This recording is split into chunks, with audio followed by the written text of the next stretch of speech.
Qeveria do të japë edhe shërbimet në porte me koncesion.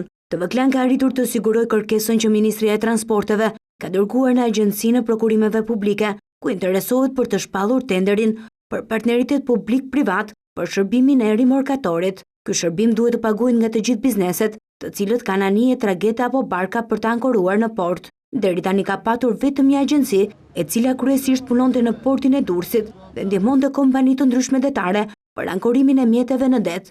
Burime për TVClan thonë se kontrata e kësaj firme përfundon në muajin mars, ndaj është vendosur që ky shërbim t'i rihepet një operatori privat, por këtë herë për të gjitha portet detare të vendit. Janë gjithsej 6 porte në Shqipëri, 4 shtetërore, Durrës, Vlorë, Shëngjin dhe Sarandë, dhe 2 privat, Porto Romano dhe Petrolifera, të cilët kryen më shumë se gjysmën e shkëmbimeve tregtare të mallrave në vend. Volumi ngarkim-shkarkimit në portet shtetërore është 3 milion ton, ndërsa numri pasagjerëve që kalojnë aty 1.4 milion në vit. 2 portet private kryen shkëmbime tregtare për të gjitha llojet e mallrave të tipit naftë, benzinë dhe nën produktet e tyre. Në dokumentat e tenderit thuhet se fituesi do të shpallet oferta më mirë, por nuk përcaktohet sa do të jetë tarifa që do të paguajnë bizneset apo qytetarët që do të marrin këtë shërbim.